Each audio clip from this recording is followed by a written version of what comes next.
What compelled Hayao Miyazaki of Ghibli Studio to create this dream?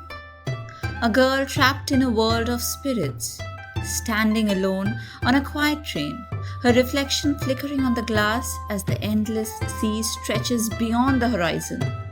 A young boy watching helplessly as his little sister chews on a marble, mistaking it for a candy, in a world that has forgotten them.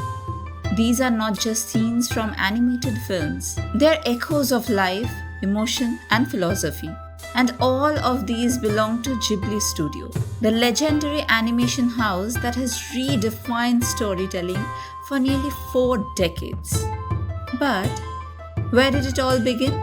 What compelled Hayao Miyazaki to create this dream? Why does he still refuse to retire despite his repeated declarations? And how does a studio that spends 5 times more time on animation than any competitor still survive in a world dominated by CGI? Today, we go deeper into the real story behind Ghibli, the inspirations, the struggles, and the philosophy that makes it one of the last bastions of true cinematic magic. Hayao Miyazaki isn't just a filmmaker, he's an obsession personified. Born in 1941 during World War II, he grew up in post-war Japan, a time of destruction, rebuilding, and change. His father worked in the aviation industry, manufacturing warplanes, which sparked Miyazaki's lifelong fascination with flight. This theme is everywhere in his work, from Porco Rosso to Castle in the Sky to The Wind Rises. But Miyazaki's childhood wasn't just about machines and adventures.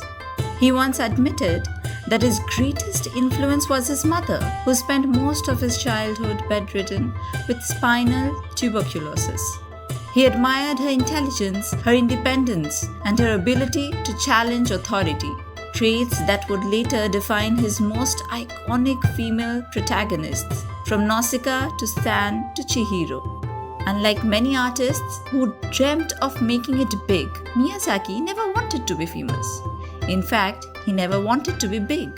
He only wanted to create. In the early 1980s, after working as an animator for decades, he got the chance to direct Nausicaa of the Valley of the Wind, a film so rich in environmental themes and emotional depth that it changed anime forever.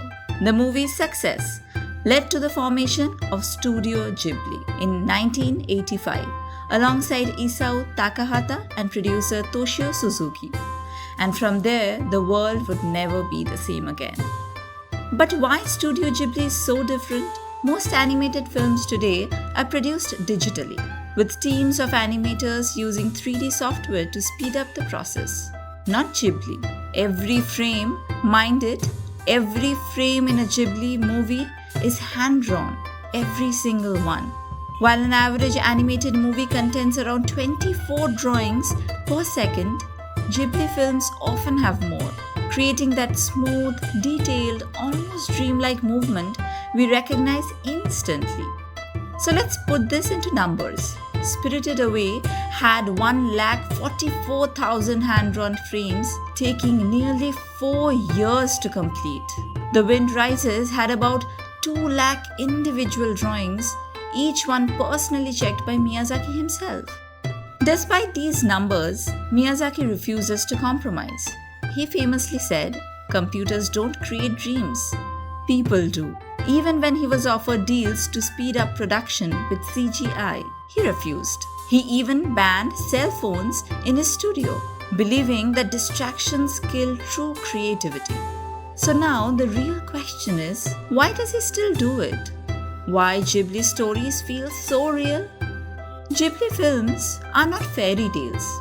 They don't have villains who are purely evil or heroes who are flawless. Instead, they reflect real-life struggles, something Miyazaki intentionally does. Princess Mononoke isn't just about war between humans and spirits, it's about industrialization destroying nature. Nausicaa of the Valley of the Wind shows a world where nature fights back.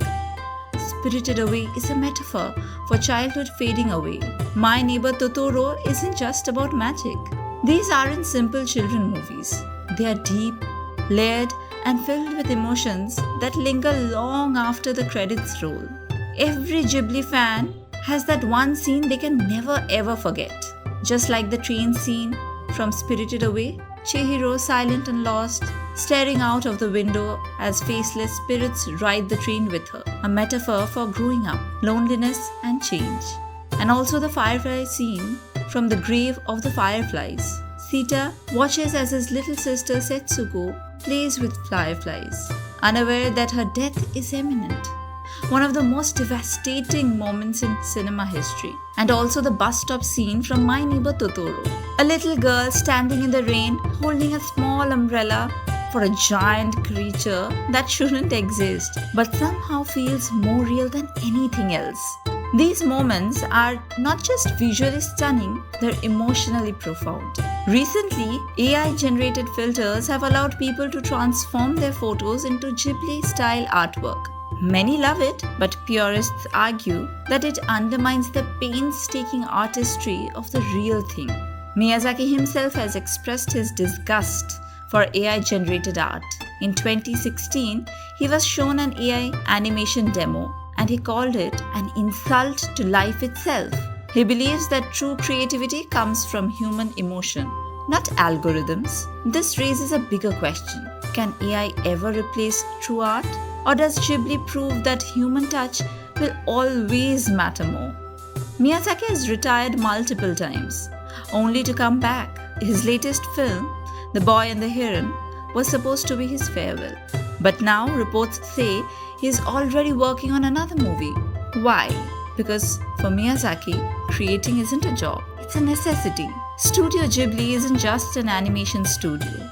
It's a philosophy, a way of seeing the world with wonder, nostalgia, and appreciation for the smallest details. So, what's your favorite Ghibli moment? Which scene changed the way you see the world? Let's keep the conversation going, and if you want to hear more such stories, which are near and dear to our hearts, subscribe to 21 South Street. Until next time, keep dreaming, keep creating, and keep valuing the art surrounding us every day.